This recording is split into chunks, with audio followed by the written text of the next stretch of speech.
ክቡር ዶክተር አብይ አህመድን የኢትዮጵያ ጠቅላይ ሚኒስትር ወደዚህ እጋብዛለሁ። አመሰግናለሁ።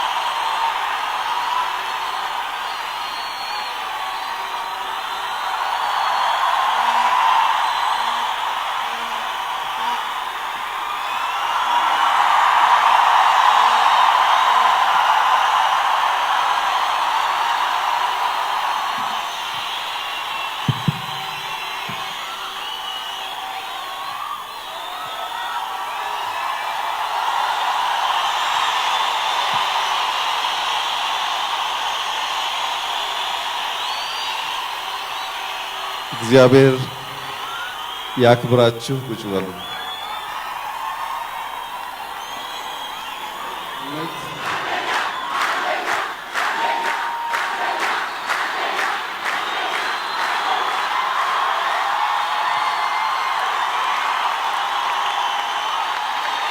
አመሰግናለሁ። ኢትዮጵያዊነት እንደዚህ ነው የሚያምረው፣ ስንዋደድ ስንከባበር።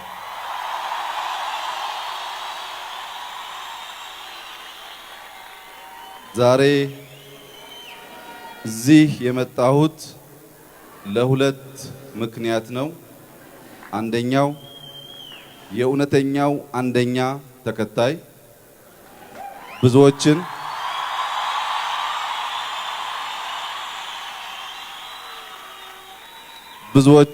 ባላሰቡት ባልጠበቁት መንገድ አንደኛ ያላቸውን አንደኛ ለማመስገን ነው።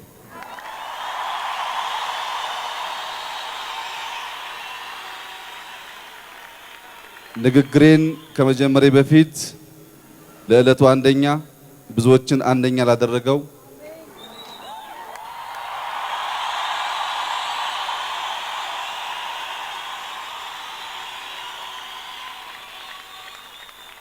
የብዙዎች አንገት ላይ ወርቅ ላስቀመጠው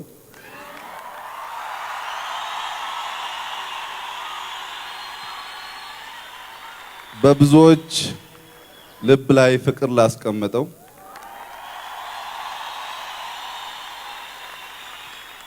በብዙ ቤተሰብ ሰላም ላወረደው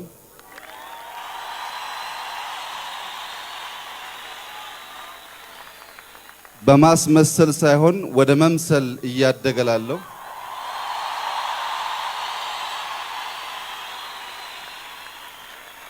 እሱን ለማክበር ነውና የመጣሁት። ከኔ ጋር ሆናችሁ እንድታከብሩልኝ።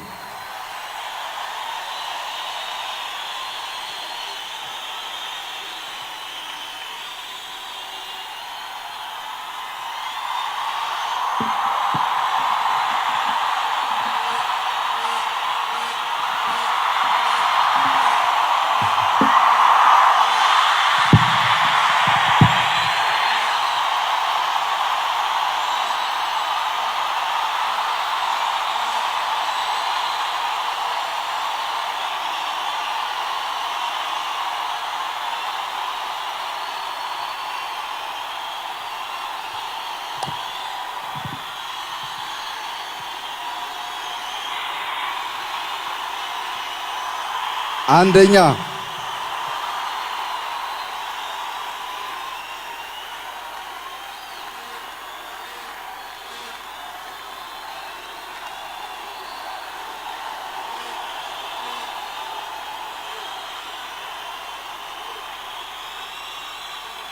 አመሰግናለሁ። ቁጭ በሉ።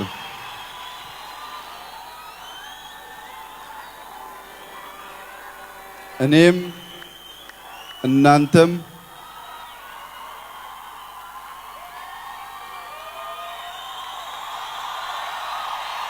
Thank you.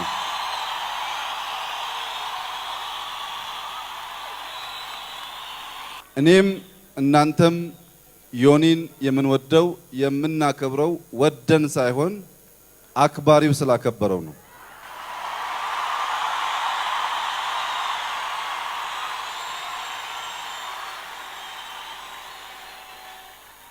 እሱ ያከበረውን እሱ የወደደውን የእጁን ስራ የባረከለትን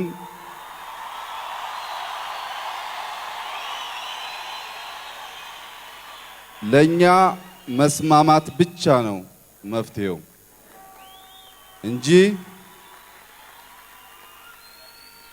ዮኒ ዓለምን በሚያስደንቅ ሁኔታ ብዙ ጓዳ ገብቶ በእግዚአብሔር እርዳታ ድንቅ ስራ ሰርቷል። ለመልካም ወጣቶች ያለኝ መልእክት ዮኒ ስለ መልካም ወጣት ሲያስተምር ሰምቻለሁ። የሱ ትምህርት እንዳለ ሆኖ መልካም ወጣት ማለት ከማስመሰል ወደ መምሰል የሚያድግ ነው።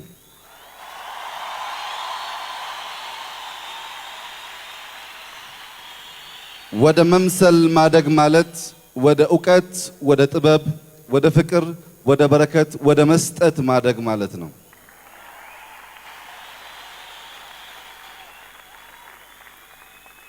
እኛ ሀገር በየሰፈሩ ቧንቧ ስለሌለ ራቅ ያለ ቦታ ቦኖ አለ።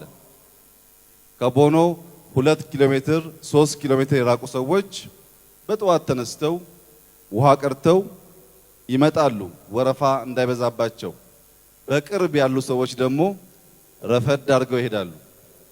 ማደግ ማለት ወደ ዋናው ምንጭ ወደ ቦኖ መቅረብ ማለት ነው።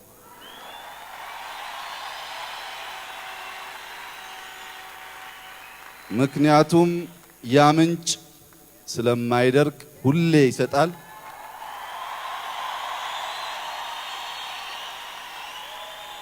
ሁሌ ይወዳል፣ ሁሌ ይቅር ይላል። እንደ ዮኒ እያገለገለ እያለቀሰ ይቅርታ ይጠይቃል።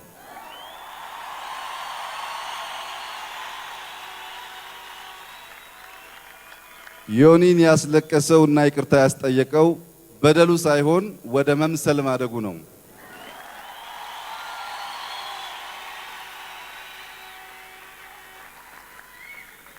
ፖለቲከኛ ስለሆንኩ ወንጌልን መናገር አልችልም። ወደ መምሰል ማደግ ማለት እየሰቀሉ እንኳን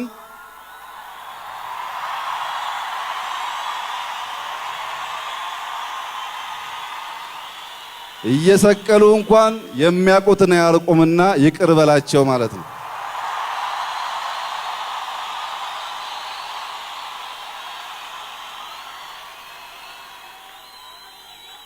ወደ መምሰል ስናድግ በደል አንቆጥርም። ወደ መምሰል ስናድግ ሰተን አንጠግብም።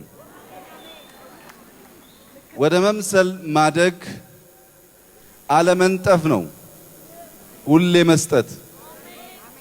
ይሄን ዮኒ ታድሏልና ያብዛለት፣ ይጠብቅለት።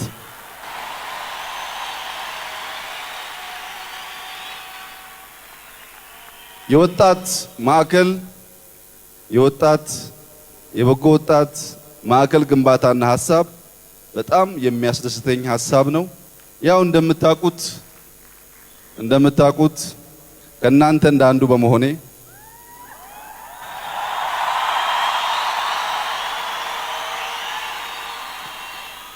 ብዙ የሚሰጥ ነገር የለኝም። ምናልባት ወደፊት ዮኒ ጋር ተማክረን በበጎ ፍቃድ አንዱን ፕሮግራም በአሸርነት ባገለግል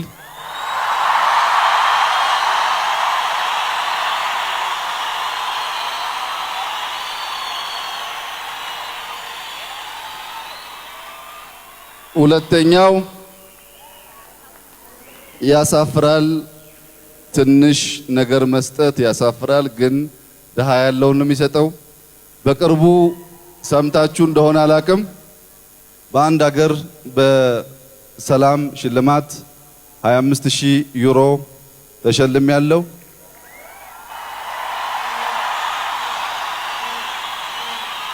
ይህ ሽልማት ለመልካም ወጣት ግንባታ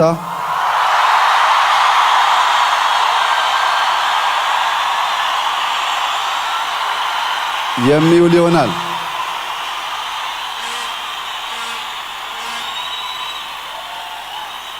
ዮኒ ያለውን የሰጠ ንፉግ አይባልምና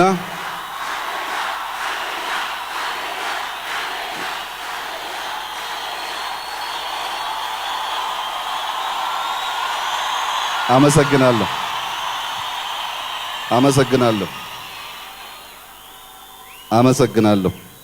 እግዚአብሔር ይባርካችሁ። ያለውን የሰጠ ንፉግ አይባልምና ዮኒዬ ትንሽ ብትሆንም አትናቃት፣ ለሌሎች ማስተማሪያ ትሆናለች። ወደፊት ደግሞ ሲጨመር ይጨመርልሃል።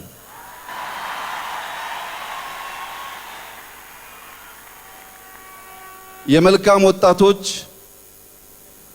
አንደኛ ሲላችሁ ነበር ዮኒ።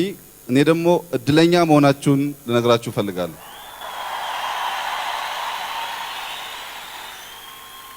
ኢትዮጵያ ውስጥ 30,000 ሱሰኛ ያለ ከመሰላችሁ ተሳስታችኋል።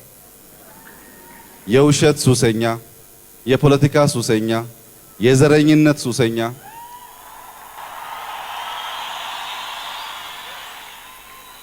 ተሹሞ ስልጣን ተሰጥቶት ህዝብ አምኖት ስራ የማይሰራ የዳተኝነት ሱሰኛ፣ ብዙ ሱሰኞች ባሉበት ሀገር እግዚአብሔር ማስተማሪያ እንድትሆኑ እናንተን መረጣችሁ።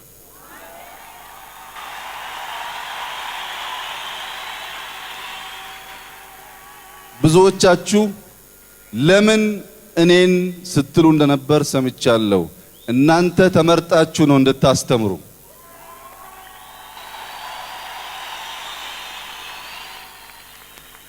እንጂ ሱስ አሽሽ ብቻ ሳይሆን ዘርን ከዘር ማባላት ክፉ ሱስ ነው።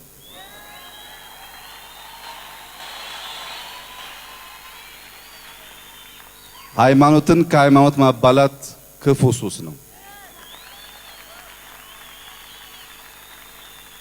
አንዳንዶች እያለቀሳችሁ ንስሐ ስትገቡ ወላጆቻችሁ ሲያለቅሱ፣ እኔ ደግሞ ኢትዮጵያ ስታለቅስ ነበር ማያት።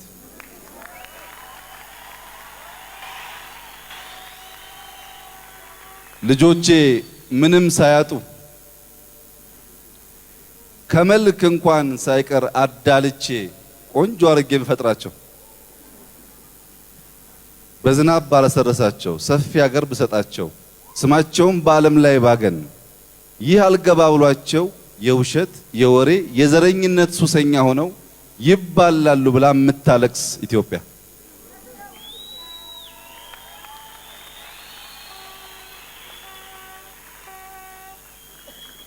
እናንተ ያችን ኢትዮጵያ እንድትፈውሱ እንጂ ዮኒ ምልክት ነው የሆነው እንጂ ሱሰኞች ብዙ ነን። ከ100 ሚሊዮኑ ብዙ ሱሰኛ ነው። ያ ሁሉ ሱስ እንዲቀየር ቅድም ዮኒ ካነሳው አንድ ሐሳብ ለማንሳት የኦርቶዶክስ ቤተክርስቲያን በእምነት ቀኖና ከወንጌላውያን ቤተክርስቲያን የተለየች መሆኗ ይታወቃል። እኔ ልነግራችሁ የምፈልገው የኦርቶዶክስ ቤተክርስቲያን ለኛ ለኢትዮጵያውያን ክብራችን ናት።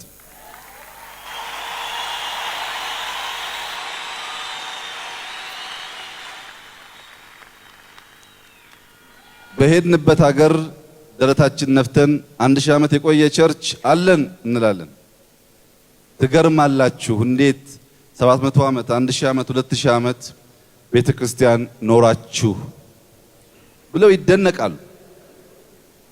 እኛ ግን እዚያ አናከብራትን ብቻ ሳይሆን የፖለቲካ አጀንዳችን የዘር አጀንዳችን መጠቀሚያ እናረጋታለን። ፕሮቴስታንት እምነት ተከታዮች ኦርቶዶክስን ማክበርና መውደድ የምርጫ ጉዳይ ሳይሆን ግዴታችሁ ነው።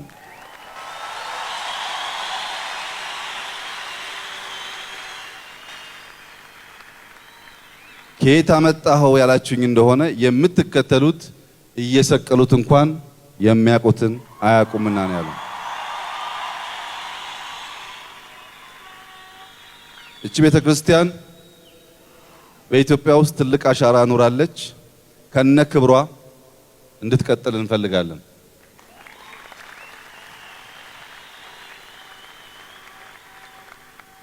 የሙስሊም እምነትን በሚመለከት ብዙ የተዛቡ ነገር